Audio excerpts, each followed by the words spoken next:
미수자 엄마들 이렇게 아빠들 백목 갔다 왔잖아요. 그 저기 명절이라고 갔다 오고 그랬을 때 그 마음을 아무도 이해하지 못해요.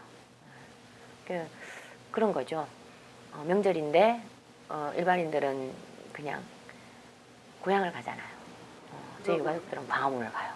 근데 미수자 엄마들은 백목을 가는 거죠.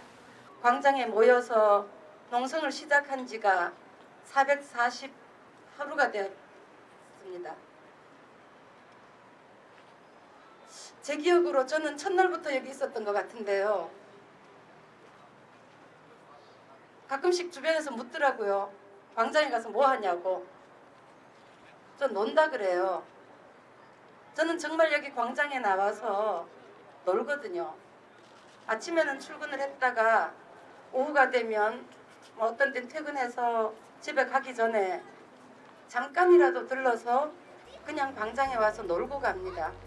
내가 큰 일을 하지 못하더라도 같이 하는 것만으로도 우리는 조금씩 이 세상을 바꿔나갈 수 있다라고 생각을 합니다.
여긴가?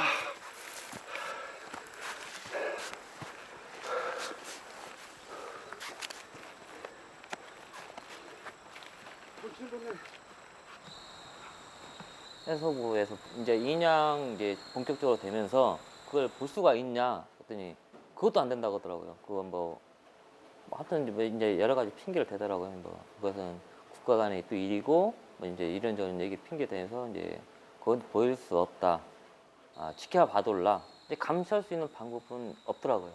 그래서 최고 이제 생각하는 게 그럼 최고 가까이서 볼 수 있는 데가 어디냐라고 생각이 동고차도 바뀌었더라고요. 바지선 몸통이 가려가지고 크레인 작업은 확인이 안 돼, 여기서. 유실 때문에 저희 이제 가족들이 요구를 했었죠. 가족하고 미수자분들이 해수부에서 그러면은 그물망하고 차단봉을 설치하겠다. 처음에 6월 달에 그 발표를 했었어요. 그래갖고 전 이제 방송도 다 타고 다 나왔는데 처음에는 그렇게 훔쳐서 했어요. 근데 7월 달부터는 그게 안 되더라고요. 그러니까 처음에만 그렇게 거창하게 방송이고 뭐 다 언론하고 다 뿌렸는데 실질적으로 작업 내용을 보면은 다 끈으로 했더라고요. 보시면은 아예 잠수사가 들어갈 수 있는 공간이 다 됩니다. 그리고 지금 보시면 지금 이게 창문입니다. 이게 창문인데요. 보시다시피 아무것도 없습니다. 그러고 나서 11월 11일 날 수색이 종료되면서 1년이 넘었어요. 말 그대로 시신이 온전하게 있겠냐는 얘기죠. 구조 실패에 대한 형사적 책임, 가장 무거운 법적 책임이라고 할 수 있는 형사적 책임은 현장에 출동했었던 123 정장에게만 지금 지고 있습니다. 그런데 과연 123 정장에게만 이 모든 책임을 묻는 것이 과연 타당한 것인가에 대한 의문이 당연히 들게 됩니다. 그 이유는 참사 초기에 애초부터 탑승한 승객을 구하기에는 턱없이 부족한 인원하고 장비만 현장에 보냈었고, 구조 초기에 해군이 도움을 주겠다라는 것도 거부했었고, 미군의 도움도 거절했으면서 또 119에서 구조를 시도하겠다라는 것도 거절을 했었습니다. 이런 결정 당연히 현장에 나와 있었던 123 정장이 할 수가 없는 것들이죠. 적어도 해경의 지휘라인들이 결정을 하거나 또는 이 해경의 지휘라인을 다시 통제하는 해경에 속해 있었던 해수부 장관이나 또는 중대본을 그렸던 중대본의 책임자였던 안행부 장관 정도는 돼야 저런 결정을 할 수 있을 것이라고 누구나 생각할 수 있습니다. 참사 당시 해양수산부가 갖고 있었던 해양사고 위기관리 실무 매뉴얼을 보면은 국가안보실을 포함한 청와대와 대통령이 지휘감독하는 것으로 표시가 돼 있었다는 점. 청와대는 9시 20분부터 10시 40분까지 해경상황실하고 총 22일의 통화를 합니다. 그 중에 작년에도 논란이 됐었던 것처럼 현장 영상을 요구하는 통화 횟수만 6회에 이릅니다. 그리고 이 대화록을 보시면 아시겠지만 BH 즉 청와대가 영상을 계속 요구하면서 영상을 송출할 수 있는 장비가 현장에 도착하면 다른 거 하지 말고 영상부터 띄우라고 지시합니다. 유정복 당시 안행부 장관은 중대본을 이끄는 수장이었음에도 불구하고 아무런 책임을 지지 않았고 오히려 작년 지방자치 선거를 앞두고 사임했고 결국 인천시장에 당선이 되었습니다. 그 당시에 책임자라고 할 수 있는 김장수 당시 국가안보실장은 현재 주중대사로 부임해서 활약을 하고 있습니다. 550만 명이 넘는 시민들의 서명을 모아서 4.16 세월호 참사 진상규명 및 안전사회를 위한 특별법이 제정되었습니다. 그러나 정부는 집요하게 특별조사위원회의 활동을 방해했습니다. 아직도 예산을 한 푼도 지급하지 않았습니다. 관련 기관들은 특별조사위원회가 요구하는 자료 제출을 거부하는 방식으로 업무를 방해하고 있습니다. 그리고 새누리당 추천위원인 조대한 사무처장은 계속 업무를 회피하다가 사표가 수리되었습니다.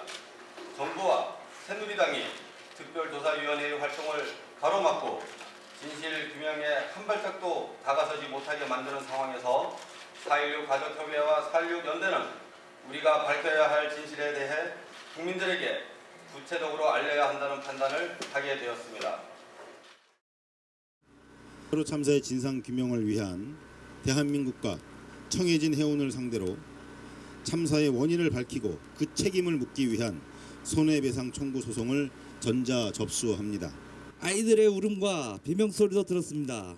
차마 구해주지 못한 학생들의 얼굴에 꿈에 나타나 밤마다 악몽과 죄책감에 괴로워하는 화물기사도 있습니다. 트라우마로 인해 아직도 배를 못 타거나 밀폐된 공간에서 갇히는 걸 못 버티거나 운전도 제대로 못하는 기사들이 있습니다. 그런데도 배보상심의위원회에서는 터무니없는 배상금 액수를 제시합니다. 휴업 손해를 최대 20일간 인정해 주는데 어떻게 사고 후 고작 20일 동안 새로 차량을 구입해서 생업에 복귀할 수 있다는 건지 모르겠습니다. 아수라장이 된 가판 위에 있거나 죽을 힘을 다해 선실을 빠져나와 각자 다른 경위로 살아남은 학생들의 고통 역시 말로 표현할 수 없을 정도입니다. 죽음의 공포 속에서 간신히 살아남았지만 지금까지 아무런 잘못 없이도 사람들 앞에서 얼굴을 들지 못하고 그 또래 아이들처럼 마음 편하게 웃고 떠들지도 못합니다. 친구들과 선생님이 떠난 텅 빈 교실을 지키면서 학교를 다녀왔고 고통스러운 기억, 슬픔, 분노, 공포는 물론 이들에 대한 편견 어린 시선과도 맞서 싸워야 했습니다. 여러 명의 어린 학생들이 스스로의 손목을 그어 그리고 미안한 친구들의 곁으로 가고자 했습니다. 미수습자 가족을 위한 특별한 조치를 요구합니다.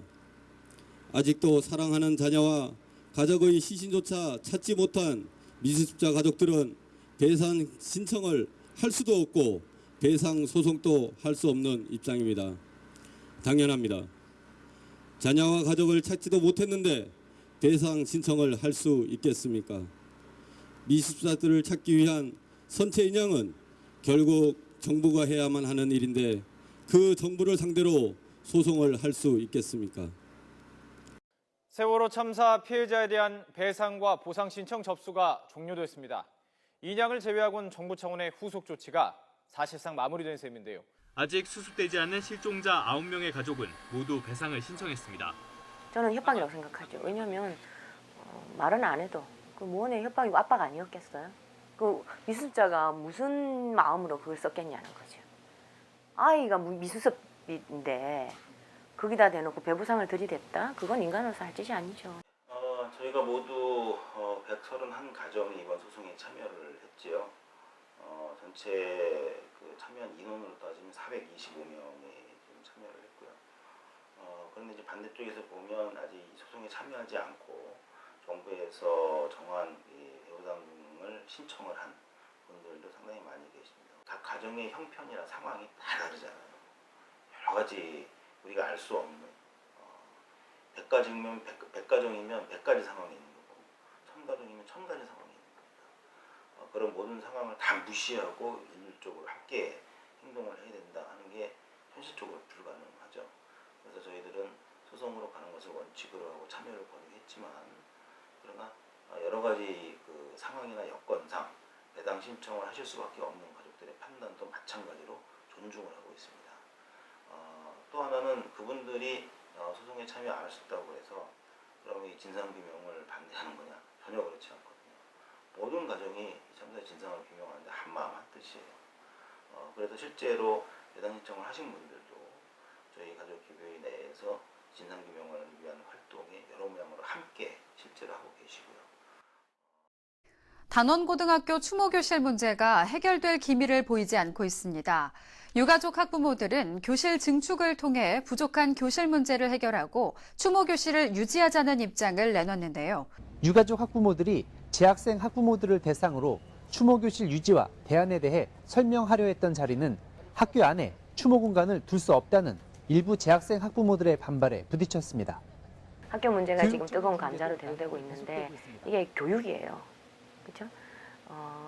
구조 과정을 보고 이제 사고 과정을 보면 가만히 있으라고 해서 아이들이 너무나 그 교육의 그 가이드를 잘 따라서 그런 아쉬움은 있죠. 만약에 자율적인 정말 자율적인 교육을 받았다면 이 아이들이 스스로 판단해서 움직였을 텐데 그러면 이 교육은 바뀌어야 된다라고 처음에 제일 먼저 문제 제기를 했던 게 다들 그거였어요. 그러면 교육의 현실이 바뀌려면 무엇이 잘못되었다라는 것을 알았을 때 우리가 이것을 어떻게 교훈 삼아서 갈 건가 되게 중요한 부분인데 학교 교실을 전치를 하고 이것을 체험의 현장으로 교육의 현장으로 보존했을 때 그 가치가 우리 교육계의 발전을 위해서 미래의 아이들을 위해서